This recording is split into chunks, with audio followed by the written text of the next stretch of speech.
अस्सलाम वालेकुम dear students, मैं हूं आमिर हुसैन और आप देख रहे हैं हमारे यूट्यूब चैनल एग्रीकॉम। डियर स्टूडेंट्स, अगर आप हमारे चैनल पर नए हैं तो हमारे चैनल को सब्सक्राइब करें और हमारे वीडियोस को अपने फ्रेंड्स के साथ शेयर करें और वीडियोस को लाइक करें। तो चलते हैं हम हमारे आज के लेक्चर की ओर, जिसका नाम है इंट्रोडक्शन टू माइक्रो इकोनॉमिक्स। आज का जो हमारा लेक्चर है वो है introduction to micro economics. Dear students, जो हमारा पिछला लेक्चर था उसमें हमने पढ़ा कि कैसे जो इकोनॉमिक्स है, how economics has evolved from classical economics to modern economics. तो अब आज हम बात करेंगे मॉडर्न इकोनॉमिक्स की। मॉडर्न इकोनॉमिक्स को ब्रॉडली डिवाइड किया गया है टू ग्रुप्स में, one is micro economics and another is macro economics. Dear students, hardly आप कोई ऐसी बुक देखोगे, टेक्स्ट बुक इकोनॉमिक्स की, जहाँ पे मॉडर्न इकोनॉमिक्स को डिवाइड ना किया गया हो माइक्रो एंड माइक्रो में। तो जो मॉडर्न इकोनॉमिक्स है उसको डिवाइड किया गया है टू ब्रॉड कैटेगरीज में, one is micro economics and another is micro economics. तो जो हमारा आज का जो लेक्चर है वो कॉन्फाइंड है टू माइक्रो इकोनॉमिक्स, क्योंकि हम पहले माइक्रो इकोनॉमिक्स का जो पोर्शन है वो कंप्लीट करेंगे, उसके बाद हम माइक्रो इकोनॉमिक्स पे चलेंगे। तो याद रहे कि ये जो micro economics and micro economics, ये जो दोनों टर्म्स है, these terms were coined by a Norwegian economist। ये एक नॉर्वेजियन इकोनॉमिस्ट रैग्नार फ्रिश ने दी है इन 1933। 1933 में रैग्नार फ्रिश ने टर्म्स दी है macro economics and micro economics. ये दोनों टर्म्स इसी ने दी है। तो एग्जाम में आपको पूछ सकते हैं कि जो टर्म है micro economics, it was given by, तो उसका आंसर जो है वो है रैग्नार फ्रिश। या टर्म मैक्रो इकोनॉमिक्स ये किसने दी है? ये जो रैग्नार फ्रिश है ये एक इकोनोमेट्रिक्स का एक एक्सपर्ट था, मेनली इकोनोमेट्रिक्स का ये एक्सपर्ट था। तो इकोनोमेट्रिक्स जो हमारी एक ब्रांच है इकोनॉमिक्स की, बहुत ही इंपॉर्टेंट ब्रांच, जहाँ पे हम स्टैटिस्टिकल मेथड्स अप्लाई करते हैं या मैथमेटिकल मेथड्स अप्लाई करते हैं इकोनॉमिक्स में। तो रैग्नार फ्रिश ने माइक्रो इकोनॉमिक्स और मैक्रो इकोनॉमिक्स की जो टर्म्स है उनको कॉइन किया है। पहली चीज आप ये याद रखेंगे कि जो टर्म्स है micro economics and macro economics से दी है रैग्नार फ्रिश ने। तो अब हम चलते हैं माइक्रो इकोनॉमिक्स पे।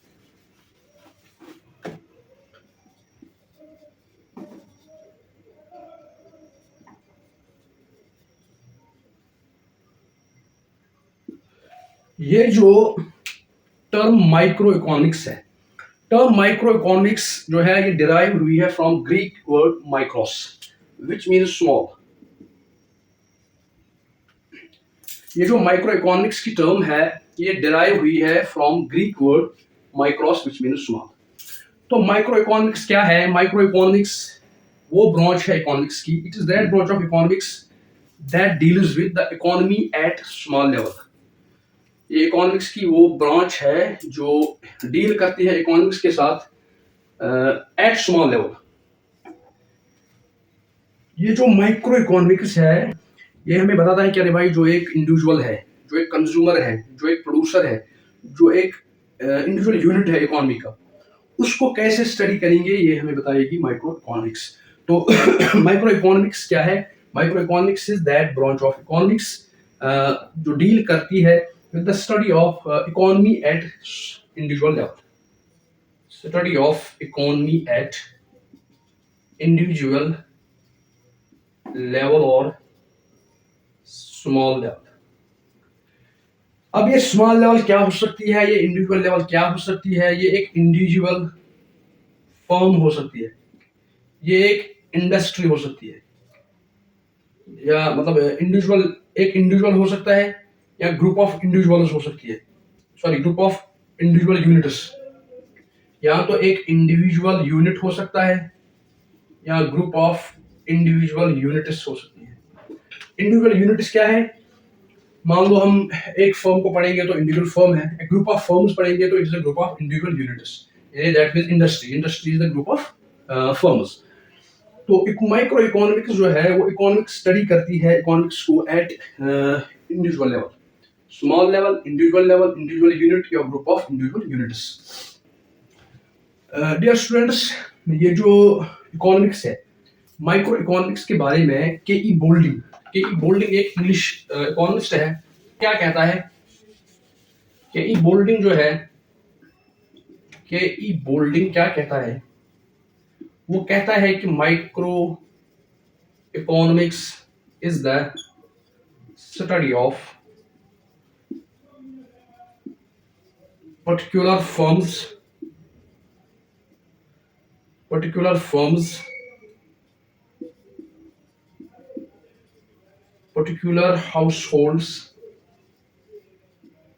particular households, individual prices,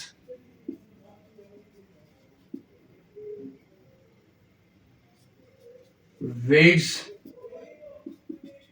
individual incomes, particular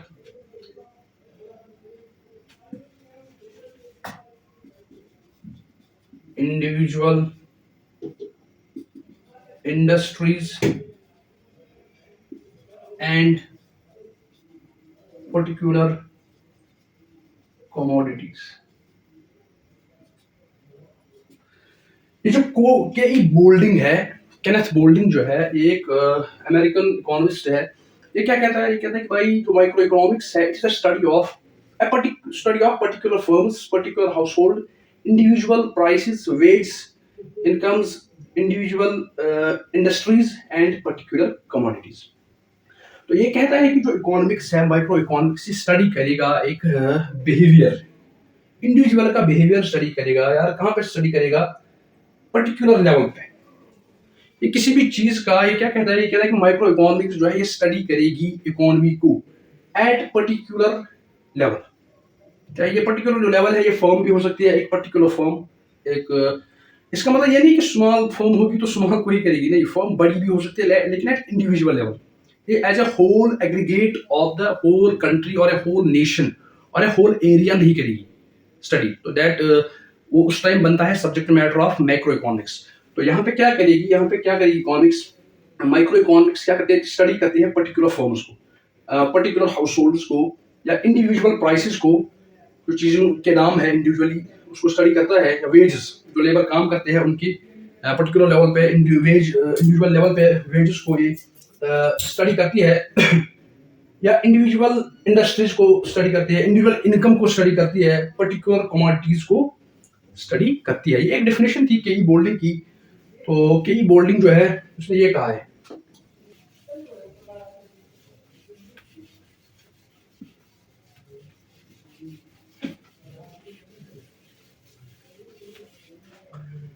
ये जो माइक्रो इकोनॉमिक्स है, अरे भाई ये जो माइक्रो इकोनॉमिक्स है, माइक्रो इकोनॉमिक्स क्या करती है? ये करती है स्टडी इकोनॉमी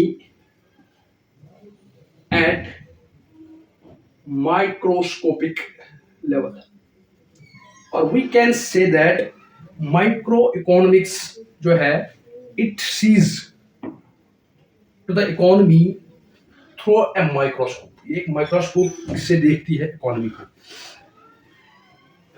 डियर स्टूडेंट्स, जैसे एक ऑर्गेनिज्म है, जैसे एक ह्यूमन बीइंग है, it consist of cells, biological cells जो होती है उनका बना होता है ये।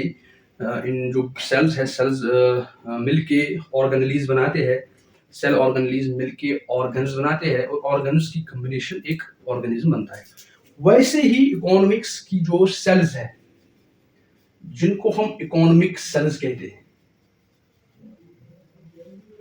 इकोनॉमिक सेल्स जिनको हम कहते हैं, जो माइक्रो इकोनॉमिक्स है, it studies those economic sales.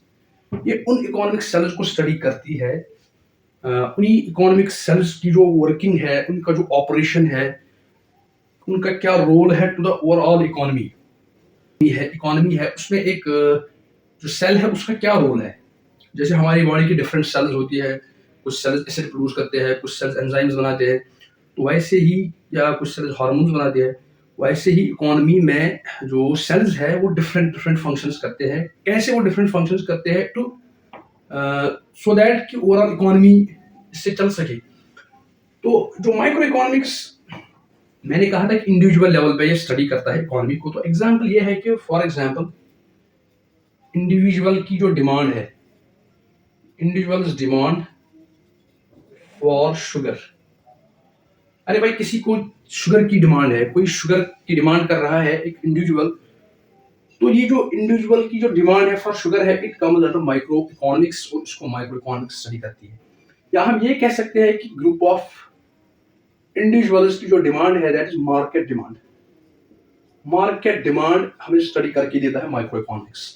लेकिन जब हम सारी जो कंट्री है उनके सारे मार्केट्स की डिमांड पढ़ते हैं then it becomes macro economics.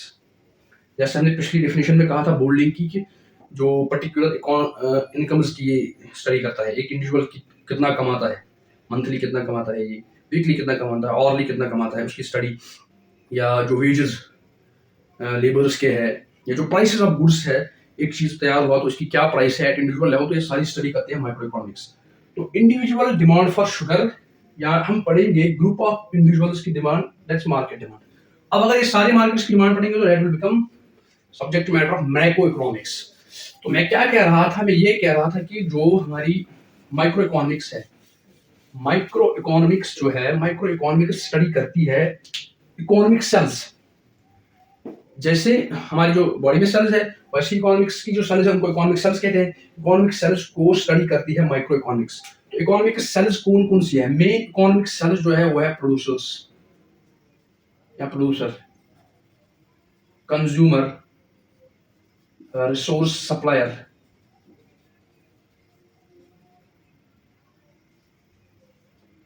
और वर्कर्स। ये मेन इकोनॉमिक सेल्स है। Basic economic cells, basic units of economy वो है producer, consumer, resource supplier, worker. अरे भाई क्यों है ये बेसिक यूनिट्स? ये इसलिए बेसिक यूनिट्स है कि अगर प्रोड्यूसर नहीं होगा, बनाने वाला ही नहीं होगा, तो प्रोडक्ट ही नहीं बनेगा। जब प्रोडक्ट बना ही नहीं तो सप्लाई ही नहीं है, जब सप्लाई ही नहीं है तो डिमांड भी नहीं है, और जब सप्लाई डिमांड नहीं है तो बाकी चीजें भी नहीं है। इसी तरह से कंज्यूमर, अगर प्रोड्यूसर तो है, प्रोड्यूसर ने प्रोड्यूस किया, कोई कमोडिटी इसने बनाई, कोई प्रोडक्ट इसने बनाया, अब इसका जो कंज्यूमर है ही नहीं, तो ये जो सप्लाई है पड़ी की पड़ी रह जाएगी, तो डिमांड ही नहीं आएगी। जब डिमांड ही नहीं आएगी तो इकोनॉमी कैसे चलेगी? इसी तरह है रिसोर्स सप्लायर्स। अब अगर कोई इंसान या कोई पर्सन है जो चाहता है कि मैं प्रोड्यूस करूं, मैं फैक्टर्स को लगाऊं, फैक्टर्स ऑफ प्रोडक्शन को यूज करके मैं एक चीज बनाऊं, एक प्रोडक्ट बनाऊं, एक कमोडिटी बनाऊं, वो चाहता है ऐसा करना, लेकिन ऐसा नहीं कर पाता है। क्यों नहीं कर पाता है? कि जो रिसोर्स सप्लायर्स है वो है ही नहीं। जो फैक्टर्स, अरे भाई जो प्रोड्यूसर होता है उसको सारा कुछ तो घर पे ही नहीं होता है, लैंड उस पे घर पे है। जैसे हम भी प्रोड्यूसर्स है, जैसे राइस प्रोड्यूस करते हैं या एप्पल प्रोड्यूस करते हैं, हम भी प्रोड्यूसर्स है, हम भी ग्रोवर्स है। तो हमारे पास क्या होता है कि हमारे पास लैंड है, तो लेबर तो हमें लाना पड़ता है, लेबर तो हमें लाना ही पड़ता है ना। जैसे वैसे ही जो रिसोर्स सप्लायर्स है, रिसोर्सेज जो सप्लाई करते हैं, रॉ मटेरियल सप्लाई करते हैं, अगर वो ना होंगे, अगर ये ना होंगे तो प्रोड्यूसर्स और कंज्यूमर्स तब भी बेकार है। रिसोर्स सप्लायर्स ही नहीं है, प्रोड्यूसर तैयार है बनाने के लिए, कंज्यूमर तैयार है लेने के लिए, कंज्यूम करने के लिए, खरीदने के लिए, बाय करने के लिए। तो जब ये ही नहीं है तो ये दोनों भी एग्जिस्ट नहीं करते। तो these are interrelated. Economics की जो सेल्स है, बेसिक सेल्स, जो एक इकोनॉमी की बुनियाद होती है, एक कंट्री की, एक नेशन की जो इकोनॉमिक्स की जो बुनियाद होती है वो इन्हीं सेल्स पे होती है। Producer, consumer, resource supplier and workers. Workers हमारी होते हैं वर्किंग फोर्स, लेबर्स। क्योंकि अगर आपकी सारी चीजें हैं, प्रोड्यूसर भी है, कंज्यूमर भी है, रिसोर्स सप्लायर भी है, अरे आप भाई आपके पास फैक्टर्स ऑफ प्रोडक्शन भी आ गई, आपके पास रॉ मटेरियल्स भी आ गई, आपके पास कंज्यूमर ऑलरेडी रेडी है। और इस टाइम जो है, इस टाइम फ्यूचर कॉन्ट्रैक्ट्स का जमाना है, इस time future commodity future trading का जमाना है। अब वो जमाना नहीं है रहा कि जब पहले लोग बनाते थे फिर वो जाते थे मार्केट में ढूंढने कस्टमर्स को, बायर्स को, फिर सेलिंग बाइंग होती थी। आज तो कमोडिटी फ्यूचर ट्रेडिंग भी है। आज तो फ्यूचर के लिए पहले ही सेट किया जाता है, कॉन्ट्रैक्ट सेट किए जाते हैं। तो प्रोड्यूसर भी है, कंज्यूमर भी है, कॉन्ट्रैक्ट भी लिया है कि चलो भाई आप ऐसा एक प्रोड्यूस करके दो, मान लो एप्पल प्रोड्यूस करके दो, हम लेंगे। रिसोर्स सप्लायर्स भी है, आपकी जो रॉ मटेरियल्स लगते हैं, मान लो मैं एग्जांपल दे रहा हूँ, कोई प्रोडक्ट बनाना है, आपको सोप बनानी है, आपको टूथपेस्ट बनाना है, तो बनाने वाला जो है यहाँ पे है, लेने वाले भी है, रिसोर्स सप्लाई भी हो रही है, लेकिन वर्कर्स नहीं है, वर्किंग फोर्स ही नहीं है, वर्कर्स ही नहीं है, लेबर ही नहीं है, आपके पास वर्क फोर्स ही नहीं है, तो ये तैयार नहीं होगा। तो these are the units of, these are the economic cells, these are the cells of economy.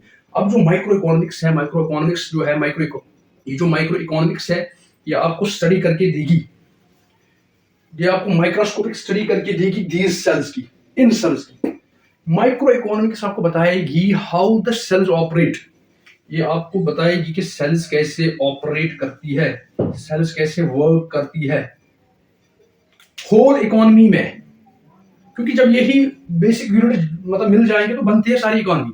सारी इकोनॉमी में जो डिफरेंट चीजें हैं, उनमें से जो ये सेल्स है, इन सेल्स का क्या रोल है, ये कैसे ऑपरेट होती है, how they react to each other, उनका क्या रिएक्शन होता है।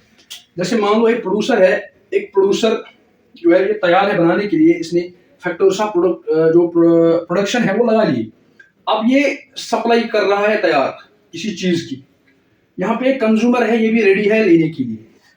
अब क्या हुआ जैसे इस साल हमारे जो कश्मीर है, कश्मीर में जो production of Apple, bulk production of Apple हुई, तो प्रोडक्शन ऑफ एप्पल ज्यादा थी, प्रोड्यूस अच्छा था, क्लाइमेटिक कंडीशंस जो मार्च अप्रैल जो होता है, जो रेन का जो पीरियड होता है, उसमें मतलब ड्राई पीरियड रहा, ड्राई स्पेल रहा, तो डिजीज का भी अटैक कम रहा, इंसेक्ट्स भी ज्यादा नहीं रहे, लॉसेस भी कम हुए, तो इकोनॉमिक जो प्रोडक्ट था वो अच्छा था, अच्छा प्रोडक्ट था, सप्लाई ज्यादा थी। अब जब सप्लाई ज्यादा है, कंज्यूमर्स को तो मिल जाता है हर जगह पे, उनको तो जरूरत ही नहीं है ना, वो जहां पे उनको कम मिले वो वहीं पे जाएंगे। तो क्या हुआ, मैं ये कहना चाहता हूं कि जब सप्लाई ज्यादा होगी, how a consumer will react, जब कंज्यूमर्स सप्लाई कम होगी, how a consumer will react, जब आपके पास रिसोर्सेज ज्यादा होंगे, आप ज्यादा सप्लाई प्रोड्यूस करेंगे, क्योंकि ये मतलब जब ज्यादा रिसोर्सेज होंगे तो कैसा रिएक्ट करेगा प्रोड्यूसर, जब सप्लाई ये जो प्रोड्यूसर्स कम होंगे तो वर्कर्स कैसे रिएक्ट करेंगे, वर्कर्स की जो स्ट्रेंथ है वो कम होगी। ये जो आपस में इनका रिएक्शन है, एक का रिएक्शन दूसरे पे, ये आपको स्टडी करके देती है माइक्रो इकोनॉमिक्स। तो वही मैंने कहा कि माइक्रो इकोनॉमिक्स जो है ये इकोनॉमी को देखती है थ्रू ए माइक्रोस्कोप, और ये मेनली क्या करता है, ये आपको स्टडी करके देता है, ये आपको बताता है, ये आपको एक्सप्लेन करता है how the units of economy operate, how the units react to each other, एक दूसरे को कैसे ये रिएक्ट करते हैं। प्रोड्यूसर की जो सप्लाई है, प्रोड्यूस की जो सप्लाई है वो जब ज्यादा होती है तो कंज्यूमर्स कैसे रिएक्ट करते हैं, जब कंज्यूमर्स जो प्रोड्यूसर्स सप्लाई कम प्रोड्यूस करते हैं तो कंज्यूमर्स कैसे रिएक्ट करते हैं, जब प्रोड्यूसर्स ज्यादा होती है, अवेलेबल रिसोर्सेज भी ज्यादा होती है, तो ये रिसोर्स सप्लायर्स कैसे रिएक्ट करते हैं। अब जब प्रोड्यूसर्स ही मार्केट से शॉर्ट हो गए तो रिसोर्स सप्लायर्स की जो रिएक्शन है वो क्या है, और प्राइस का जो मसला है, प्राइस से क्या फर्क पड़ेगा सप्लाई पे, जब प्राइस ऑफ द इनपुट्स बढ़ जाएगा, सप्लाई कम हो जाएगी। जो आपस में रिएक्शंस है, जो इंटर रिलेशनशिप है, ये आपको स्टडी करके देते हैं माइक्रो इकोनॉमिक्स। माइक्रो इकोनॉमिक्स क्या करती है, ये आपको स्टडी करके देती है। और मेन एक चीज है इंपॉर्टेंट इसमें, वो ये है कि ये आपको बताएगी how allocation of resources is efficient, या ये आपको स्टडी करके देगी whether the resource allocation is efficient और इनएफिशिएंट। अरे भाई, जो आपने लगाए inputs as a producer, as a एक ग्रोवर, या एज ए प्रोड्यूसर जब आप कोई चीज बनाते हैं, जब आप रिसोर्सेज लगाते हैं, तो allocation of resources is necessary. ये बाय एलोकेशन ऑफ रिसोर्सेज ही है, it is the allocation of resources that determines, it is the allocation of resources that determines what to produce and how to produce। अरे भाई, ये जो allocation of resources है, how resources has been allocated, how resources are allocated, resources को कैसे allocate किया गया है, resources को कैसे distribute किया गया, ये आपको determine करेगा what to produce and how to produce। क्योंकि मैंने पहले ही लेक्चर में बोला था, there is a problem of scarcity। Scarcity की प्रॉब्लम हर जगह पाई जाती है, रिसोर्सेज स्कैर्स है, वांट्स अनलिमिटेड है, तो आपको स्कैर्स रिसोर्सेज में से चूज करने हैं रिसोर्सेज कौन से आपको प्रोडक्ट बनाने हैं। तो कौन से प्रोडक्ट आपको बनाने हैं, कौन से प्रोडक्ट स्किप करने हैं, कौन सी प्रोडक्ट आपको इंपॉर्टेंट है, कौन सी प्रोडक्ट आपकी प्रायोरिटी में है, ये सारी चीजें आपको बताएगा allocation of resources. Allocation of resources की जो ये सारी चीजें आपको बताएगा micro economics, how allocation of resources efficient, या is the allocation of resources efficient. और इंटर्न ये किस पे डिपेंड करता है, what to produce, how to produce करता है, depend how the allocation of resources is done, कि रिसोर्सेज एफिशिएंट है या नहीं। तो वो क्या करते हैं, वो इंटर्न इन्फ्लुएंस करते हैं हमारी सप्लाई एंड डिमांड को, सप्लाई एंड डिमांड को इंटर्न इन्फ्लुएंस करते हैं। सप्लाई और डिमांड जो है, सप्लाई इंटर्न किस पे डिपेंड करती है, it depends the number of, जो सप्लाई है, सप्लाई किस पे डिपेंड करती है, इंटर्न जो सप्लाई है ये डिपेंड करती है कॉस्ट ऑफ प्रोडक्शन पे, कॉस्ट ऑफ प्रोडक्शन पे सप्लाई डिपेंड करती है, cost of production and production conditions. और जो डिमांड है, डिमांड करती है कंज्यूमर की बिहेवियर पे, कंज्यूमर का जो बिहेवियर है वो भी है। तो ये एक शॉर्ट इंट्रोडक्शन था माइक्रो इकोनॉमिक्स का, आई होप कि आपको समझ आया होगा।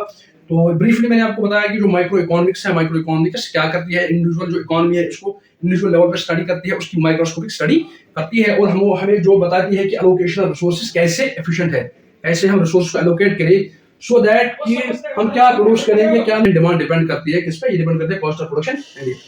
तो इसके साथ ही हमारा जो आज का लेक्चर है ये खत्म होता है, तो मिलते हैं अगले लेक्चर में। टिल दैट, अल्लाह हाफिज़।